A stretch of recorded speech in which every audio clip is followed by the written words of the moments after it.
नमस्कार. मी सर्वोत्तम केतकर. 1982 साली आशियाई क्रीडा स्पर्धांचं आयोजन दिल्लीमध्ये झालं. मुंबईकरांना व्यक्तिगतरित्या आणि शहराच्या दृष्टीने फायदेशीर ठरतील अशा दोन गोष्टी या 1982च्या एशियाड क्रीडा स्पर्धामुळे साध्य झाल्या. पहिली गोष्ट म्हणजे एशिया क्रीडा स्पर्धांच्या निमित्ताने संबंध भारतामध्ये तत्कालीन प्रधानमंत्री श्रीमती इंदिरा गांधी आणि प्रसारण मंत्री श्री वसंत साठे यांच्या संयुक्त प्रयत्नामुळे संबंध भारतभर रंगीत प्रक्षेपण सुरू झालं टेलिव्हिजनचं. आणि दुसरं म्हणजे मुंबई पुणे प्रवासासाठी या एशियाडच्या नंतर एशियाड बस सुरू झाल्या.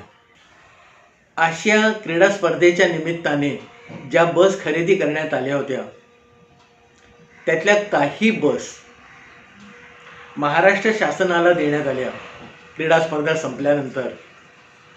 आणि महाराष्ट्र शासनाने त्या नवीन घाटणीच्या बस मुंबई पुणे या मार्गावर जलद पद्धतीने सुरू केल्या.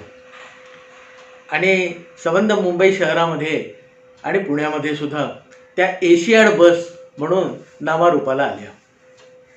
या बसला मध्ये एकच थांबा असे.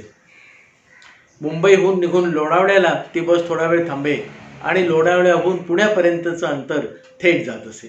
त्यामुळे साहजिकच 4, 5 तास 6 तासांचा नेहमी होणारा प्रवास हा 3 तासांवरती आलेला होता.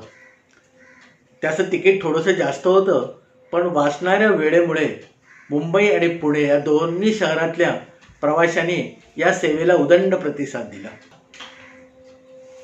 एकदा या एशियाड बसने संध्याकाळी 7:30 वाजता पुण्याहून निघून मी मुंबईला येत होतो.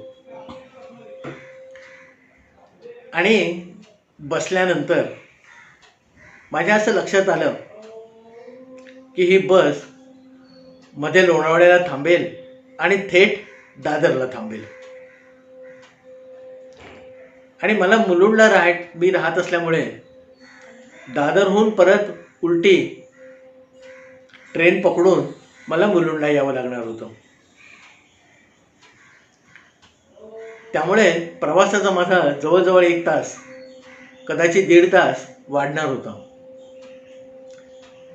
आणि माझ्या हेही लक्षात होतं की मुंबईमध्ये शिरताना ही बस चेंबूरला आतमध्ये शिरत असे आणि नंतर ईस्टर्न एक्सप्रेस वेने दादरपर्यंत जात असे. म्हणजे चेंबूरला आत शिरल्यानंतर घाटकोपर, सायन या रेल्वे स्थानकांच्या जवळच्या मार्गाने ती दादरपर्यंतचा आपला प्रवास पूर्ण करत असे. माझ्या मनामध्ये विचार आला की चेंबूरला आतमध्ये शिरल्यानंतर जर मला या गाडीतनं घाटकोपरला उतरता आलं तर घाटकोपरहून मी रेल्वेची गाडी पकडून मुलुंडला काही प्रमाणात लवकर पोहोचू शकेन. मला एकदा कल्पना सुचल्यावर मी त्याचा माझ्या पद्धतीने पुरावा सुरू केला. मी त्या गाडीमध्ये जे कंडक्टर होते सन्माननीय, त्यांना माझी अडचण सांगितली आणि म्हटलं, तुम्ही 1 मिनिट जर घाटकोपरला बस थांबवली तर माझा प्रवासाचा 1 ते 1.5 तास कमी होईल. ते काही बोलले नाही. थोड्या वेळाने उठून मी परत फॉलोअप केला. लोणावळ्याला परत त्यांना एकदा आठवण केली, पण त्यांनी हो नाही काही उत्तर मला दिलं नाही. आपली ही आयडिया बहुतेक फेल झाली म्हणून मी आपल्या जागी स्वस्थ बसलो. तशी चेंबूरला मुंबईच्या हद्दीमध्ये गाडी शिरली तसे ते कंडक्टर महाशय उठून माझ्याकडे आले आणि म्हणाले, तुमचं तिकीट द्या. मी वरच्याच खिशात जे तिकीट ठेवलेलं होतं त्या दिवशीच्या प्रवासाचं बसचं ते पटकन काढून त्यांच्या स्वाधीन केलं. एवढं होईपर्यंत ती बस घाटकोपरच्या जवळपास आली होती. आणि अजून थोडं पुढे गेल्यानंतर त्याने फटकन गाडी थांबवण्यासाठी त्या ड्रायव्हरला इशारा म्हणून घंटी मारली आणि पुढच्या काही वेळातच बस थांबली. मला आनंद झाला आणि त्या आनंदात ते बसचं दार उघडून मी केव्हा बाहेर आलो आणि परत ते दार लावून टाकलं हे माझ्या आजही लक्षात नाही. तिथून माझ्या ठरलेल्या प्लॅनप्रमाणे मी घाटकोपरला आलो. तिथून रेल्वेची गाडी पकडून मुलुंडला आलो. पण नंतर काही दिवसांनी मला एक मनामध्ये विचार आला की या कंडक्टर महाशयांनी माझं तिकीट का घेतलं. कारण प्रवास संपत आलेला होता. त्यामुळे ते तिकीट बाबा पुढच्या प्रवाशाला विकतील आणि 4 पैसे स्वतःच्या खिशात घालतील ही शक्यता नव्हती. याच्यावरती मी बरेच दिवस विचार करत होतो, पण त्याचं संयुक्तिक असे उत्तर मला काय सापडत नव्हतं.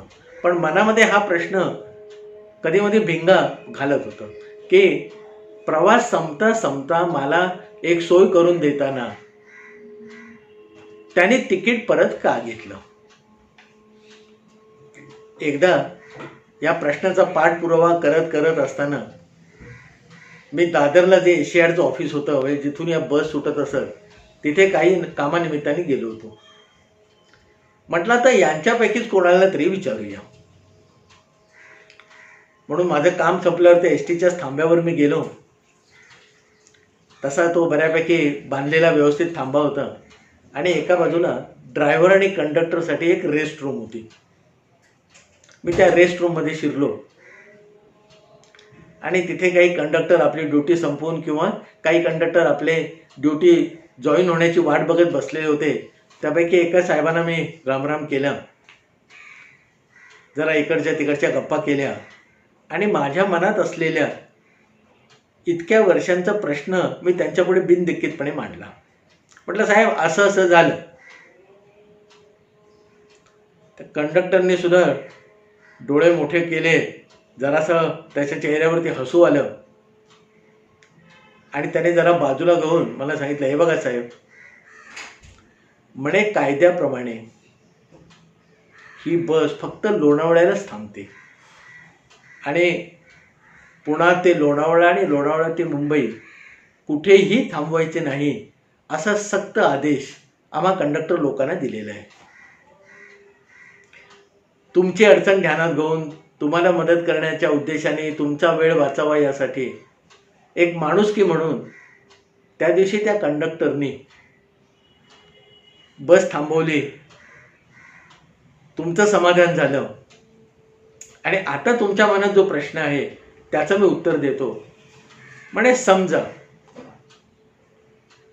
खुदा न खास्ता तुम्ही त्या ठिकाणी उतरला असतात आणि घाटकोपरला जाईपर्यंत तुम्हाला काहीतरी ॲक्सिडेंट झाला असतं आणि त्यावेळेला ते तिकीट तुमच्या खिशामध्ये मिळालं असतं.